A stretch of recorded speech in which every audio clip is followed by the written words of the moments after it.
Welcome back. We got Project Monty here. As I've told some of you, we are going deep, and we are certainly going to go deep on this one. We got a lot of projects planned for this. We got some electrical, we've got a timing chain video, we got valve covers coming. Like, if you like deep mechanical Chevy repair videos, this is one you guys are going to love. One of the things we're going to start with first, we're just going to do a visual inspection. We're going to go test some things, make sure we've got 12 volts where we need it, make sure that we got fuel pressure where we need it, and if we find anything else along the line, we're going to throw that in too. So stay tuned. We got a lot to do today. Alright, so we're going to start first with this one. We're going to do a visual inspection, see if we can find anything like a loose wire.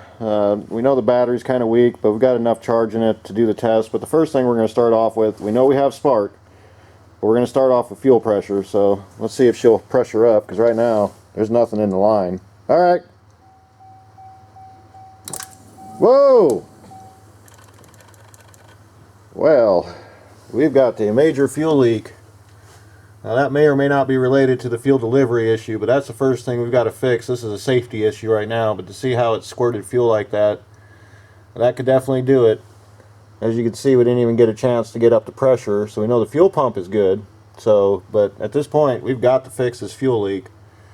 Oh boy, didn't see that one coming. Alright, well, start the fuel leak first.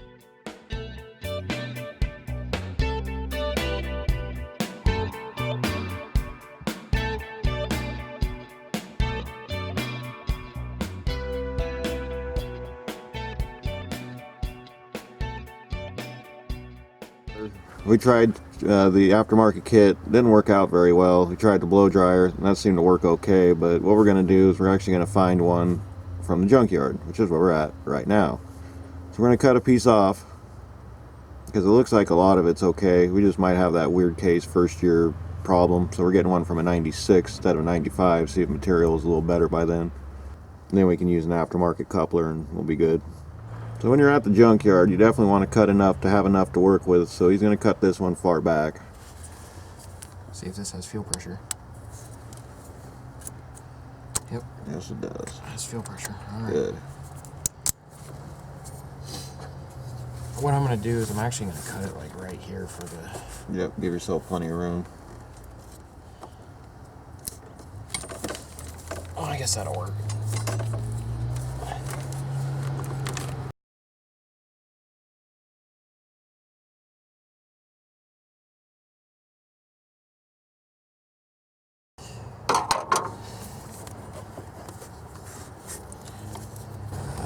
Always verify and make sure you're cutting the correct one.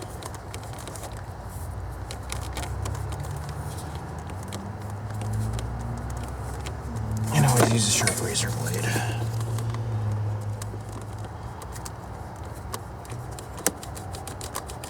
Because originally what I wanted to do is I wanted to put the connection here after the bracket. So put the slit fit in back here where the heat is not as bad. Because you put it right here, the heat's just... Yeah, the problem is if it leaks, it goes right on that manifold. Or would you rather have it leak on top? I don't know. I'm still thinking about that. It's kind of the lesser of two evils. Unfortunately, this curve makes it a real problem. Alright. And then don't forget to get the plastic tab. And just stick the screwdriver underneath the safety clip.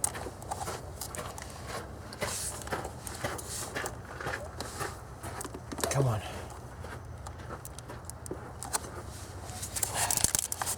I hate that wiring harness on the Buicks. It wasn't in the way. No, Buick and Oldsmobile and Pontiac all had their different wiring Did that harnesses. one seriously just break? Yeah. Yeah, it just broke. Well, make sure that you get an extra safety clip because they always break.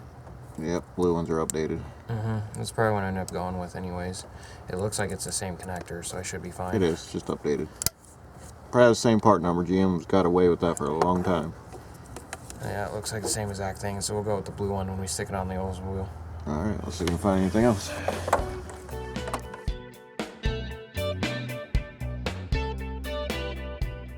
Attempt number 5. We have tried to boil lines, we have tried to blow dry lines, we have tried to use the heat shrink gun, And what we're finding is the aftermarket plastic will do what it's supposed to with the right amount of heat, but the OEM plastic, which is what you're looking at right there, will not. Dorman has one other solution.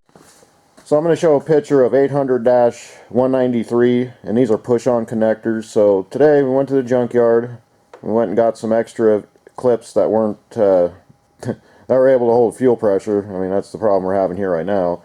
And we're going to give these quick connects a go. These quick connects are one-time installs.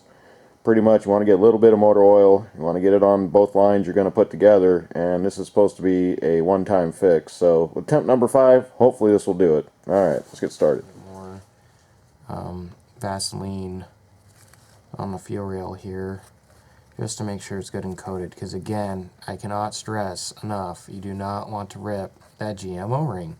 GM O-rings have a bad history of tearing, especially those orange ones. I don't know what it is with the color orange. It's one-time use probably. But their orange O-rings are horrible. So I'm going to go ahead and connect this to the line. It should just snap in like that. I'm going to get some motor oil, and we're going to put some motor oil. You know what, can we use Vaseline, or is that too thick? I think they're using... I'd use the oil. Use the motor oil. So I'm going to apply some oil on this fuel line here. Make sure your hands are dry and nice and clean. So for this to work, you have to push this blue tab down and it slides on and locks.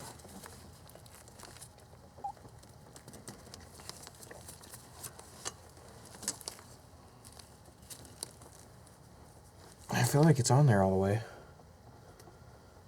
It's hard to tell though. I don't think it goes on any further. It's only as far as it's going to go on. It's got a crimp to connect. Okay, so we're going to take the old fuel line here and kind of just guesstimate where this is going to stop. And it might be a good idea to kind of... Give yourself some extra room there. Yeah. For expansion and contraction. And it actually looks like I can... Well, no, I can't. Dang it, I was hoping this could go up further, so I wasn't putting attention on this line. But We're going to have to zip tie with some rubber hose. So I'm going to cut this about right here. We've got a couple of these, so if I mess up, we'll have some room.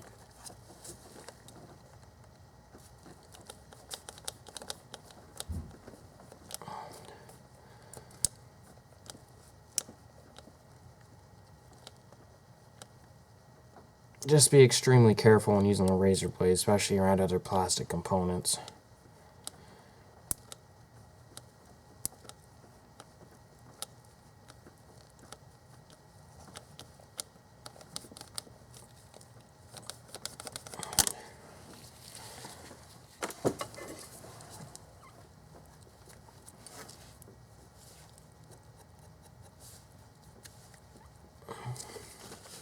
And then all we're going to do is push the engine side hose into the connector.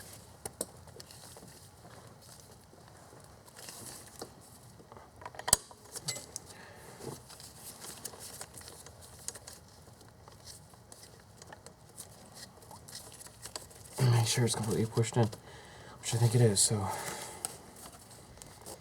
push all your other fuel lines in, and hopefully this will work. The 800-193 fix. I feel like this is another Kentmore story. Yeah, but it's Dorman's fix. Use tool KJ45-S43. Tip, don't buy a car with plastic fuel lines. Yeah. That might be the ultimate solution there. Alright, well, we're going to throw some protective rubber on this and zip tie it. We got to test it first. No sense in doing that if it don't hold. Oh, I thought we were going to throw the rubber on and then test it. No, we got to test it before we go any farther, dude. Alright, let's see if it holds.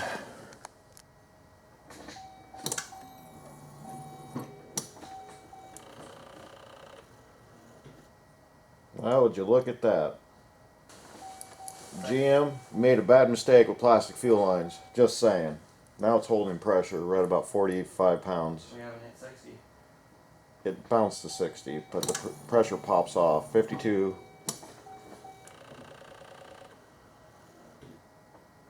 But the line's holding pressure.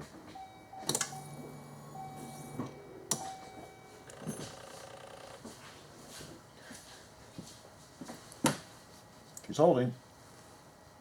And the 800-193 fix is working. Still not a fan of plastic, but at least there's a way to fix it.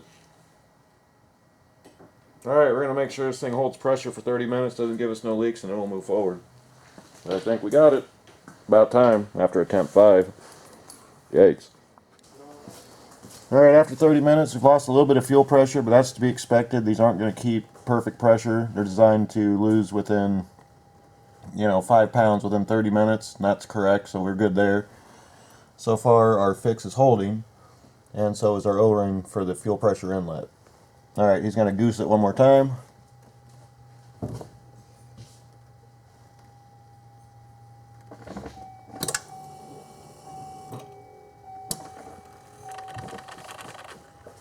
Alright, good to go. Now we're going to put some little bit of protection on it, and then this one's a wrap. What we're going to do is we're going to put some rubber hose right here in a stress point, which we believe is what caused this issue. Besides, this thing sat for a little bit, but that shouldn't have been enough. There's plenty of these in the junkyard that had more miles and weren't in as good shape, and they didn't leak. So, 1995 is the first year for plastic line. Very unfortunate. But 800-193 saved the day. Just to keep the rubbing at a very minimal.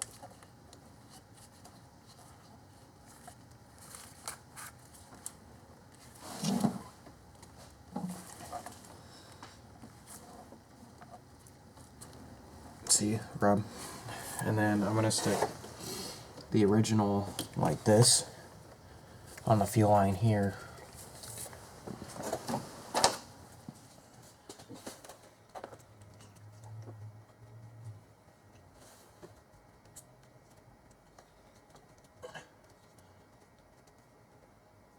Alright, how will that work? Or you want more? No, that's fine. I don't really want a lot in there. I just didn't want it rubbing on that connector here. No. Alright. Now we've got the high pressure fuel leak under control. Now we're going to go after this crank no start, the original problem that brought this vehicle into our hands.